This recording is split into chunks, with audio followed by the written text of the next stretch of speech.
Ok, buenos días. Quiero hacer esta grabación, la estoy haciendo en español para cumplir varios propósitos. Les voy a hacer como un resumen de los artículos que ven aquí: Sid Helms, Collinsworth, and, and Leach. That is like a difficult name. Ok, el primer artículo, que se llama Needs Analysis and the General English Classroom, definitivamente habla de que casi los profesores de inglés no hacen un análisis de necesidades en sus salones, por lo cual ellos sugieren que ese análisis de necesidades se haga en su salón de clase. Ello con el fin de identificar posibles problemas que se puedan resolver, definir ciertos objetivos y en especial para diseñar materiales o cursos que, por supuesto, mejoren el aprendizaje. Lo que esos autores, pero este ya es un artículo de hace varios años, proponían, si lo miramos en 1995, yo creo que 10 años después el panorama ha cambiado.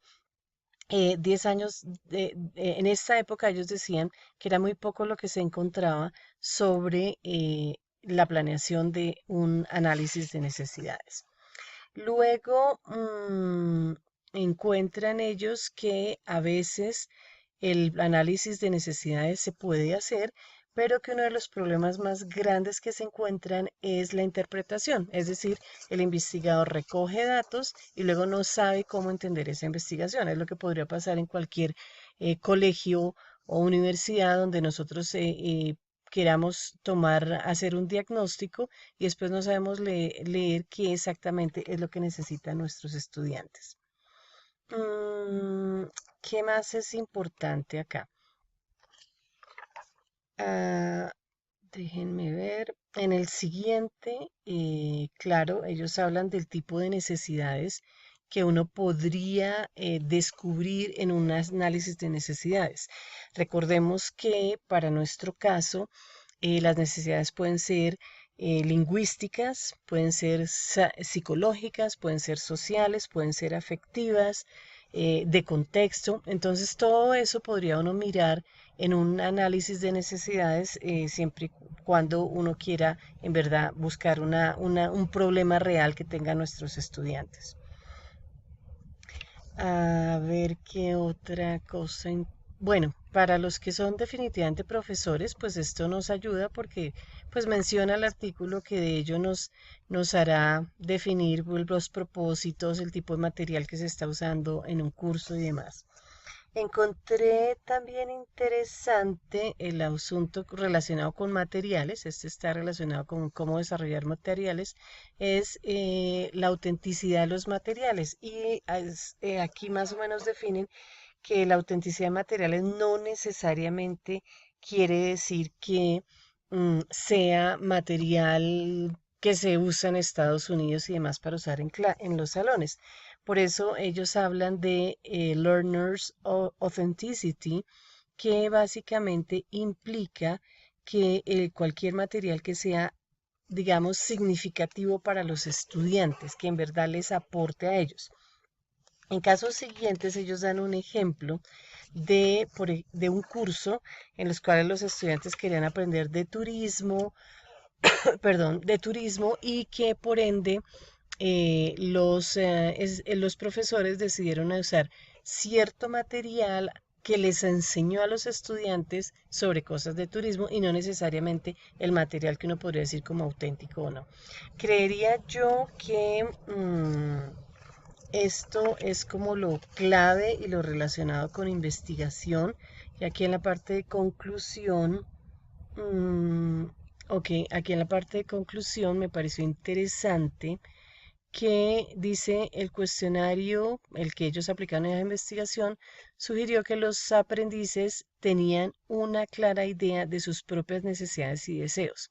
Démonos cuenta que a veces uno arranca la investigación sin pensar en lo que los estudiantes de verdad necesitan y el proyecto de uno cómo puede en verdad ayudarles. Y luego dicen que llevar a cabo un análisis de necesidad definitivamente ayuda a identificar un problema particular que se necesita solucionar y que seguramente de esa manera va a ser un poco más exitoso en el apoyo pues a los estudiantes. El siguiente artículo que me pareció definitivamente el clave es este artículo en el cual pues se hace toda una relación entre el tipo de preguntas que se pueden usar para métodos de análisis mixtos, es decir, en donde se va a usar cualitativo y cuantitativo, información cualitativa y cuantitativa. Este sí es un artículo denso, pero interesantísimo, en el cual, por ejemplo, nos explican qué exactamente son los Mixed Methods Research, en el cual se usa, se recoge, se analiza y se interpreta datos cualitativos y cuantitativos. Básicamente muchas de nuestras investigaciones tienden a hacer este tipo de información porque buscamos contrastar información numérica con información cualitativa. Aquí ellos proponen, que me pareció también clave, 13 pasos para llevar a cabo una investigación, para, sí, para más bien definir, sí, llevar a cabo la investigación. Entonces, esos podrían ser los 13 pasos que uno tendría que definir en un tiempo, un timeline, perdóneme por el inglés y el español, un timeline para organizar su proyecto de investigación. También este artículo recalca la importancia de las preguntas, del tipo de preguntas que se deben hacer y enfatiza aquí que las preguntas deben ser lo suficientemente no amplias, sino más bien reducidas para pues obviamente hacerlas y permitir que se haga la investigación. Que también las preguntas, desde la pregunta, se define el método en que se va a usar. Entonces también es bueno empezar a leer sobre metodología, que son estudios cualitativos, cuantitativos. De esa manera también la pregunta uno puede ir, el hecho de usar verbos, comparar y contrastar, identificar, definir, son verbos bien importantes en el momento de definir las técnicas de investigación. Luego aparece un cuadrito bien interesante que si uno lo sigue, uno, dos, ¿dónde está? Tres, son básicamente los pasos que nos llevan a definir la pregunta de investigación. Y algo muy curioso, por ejemplo, es el 12 que nos devuelve al 13 y que está conectado con el número 1, con el número 2 y número 4. Como ven, es como un proceso cíclico en donde uno arranca con una cierta meta, unos ciertos objetivos, pero en la medida que uno va trabajando está redefiniendo sus preguntas. Si lo van en el número 5 y luego lo van a ver en el número 13, incluso después de que uno ha escrito un reporte final. Esta es la ventaja pues de los estudios cualitativos en los cuales nos permiten pues ir redefiniendo cosas. La siguiente página nos habla pues de cualquier cantidad pues de estudios en los cuales y bibliografía sugerida que sería bien interesante tener en cuenta. Bien, luego nos habla de los antecedentes de las preguntas de investigación y nos dice pues qué es lo que significan las research questions en un proyecto de investigación, que desde la pregunta se conoce el propósito del estudiante y lo que se quiere pues responder a través de esa pregunta. Nos dicen que las preguntas se pueden resolver desde varias formas, desde desde teorías, desde investigación pasada, experiencias anteriores, y todo eso pues va a coincidir con unos verbos que son diferentes. Las preguntas de investigación nos dicen que dan cuenta y que ayudan a tres cosas. Uno, a darle un contexto a la información, a enmarcar el estudio mejor, a ayudar al investigador a organizar su investigación. Si en la pregunta estoy preguntando sobre bananas, pues obviamente el marco teórico va a ser sobre bananas y el instrumento va a ser sobre bananas y el análisis va a ser sobre bananas. Eso es lo que dice que nos hace organizarnos en relevancia, dirección y coherencia interna dentro del documento. Así que el proceso de delimitar y de escribir una pregunta de investigación, pues toma su tiempo hasta que definitivamente esté totalmente definida. Mm, bueno, em, ¿qué más? Básicamente lo que se encuentra en este párrafo es como la definición y la explicación del cuadro que veíamos anteriormente. En la siguiente página, perdón, nos habla que los objetivos de la investigación, recordemos que estamos hablando de un método mixto, eh, digamos que cumple los siguientes objetivos y hablan de 5 objetivos. Quiere decir que nuestros estudios podrían ir de pronto a lo siguiente, a explorar, a escribir, a explicar, a predecir o influenciar. Entonces uno podría comenzar o pensar en que yo quiero explorar, yo quiero solamente escribir, quiero explicar un proceso, etcétera.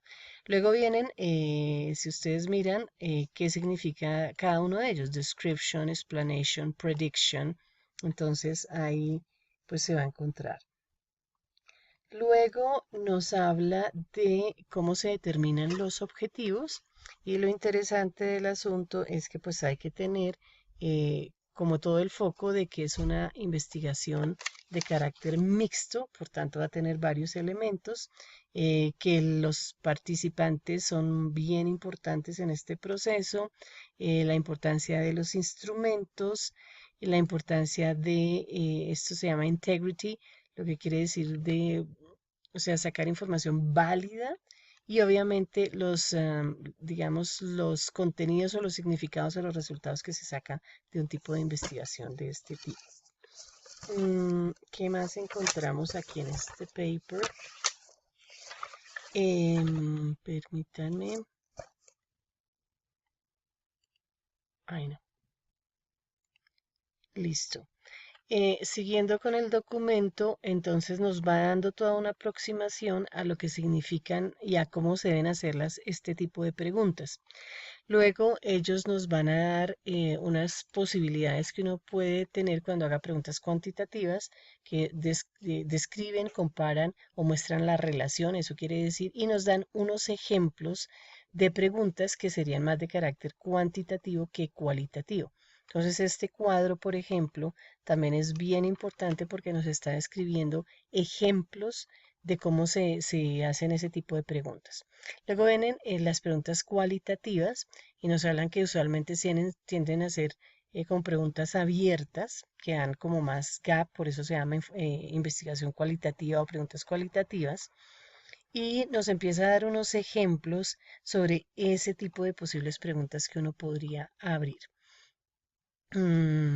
Nos, obviamente nos sugieren que las preguntas deben ser muy claras, muy precisas. Y ya cuando habla de Research Questions for Mixed Methods, pues nos habla de la combinación de ese tipo de preguntas en donde se tienen en cuenta ciertas variables, unas que uno quiere controlar, otras que se mantienen para poder hacer el estudio.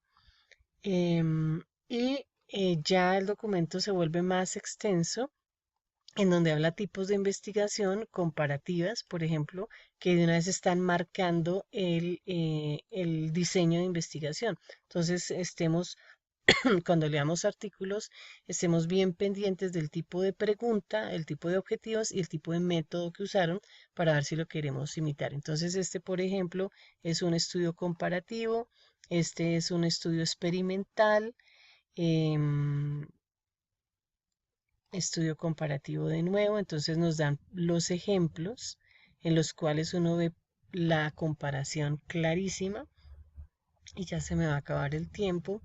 Mm, y nos sigue dando una serie de ejemplos y de investigaciones y de títulos en los cuales aparece el tipo de preguntas. Entonces, para terminar, podría hacerse una búsqueda de cómo se arman preguntas cualitativas de investigación o preguntas cuantitativas. Valdría la pena estudiar un poquito qué son estudios cualitativos y estudios cuantitativos. Ojalá esto sea de utilidad y, y pues les invito a darle una miradita al artículo. Con eso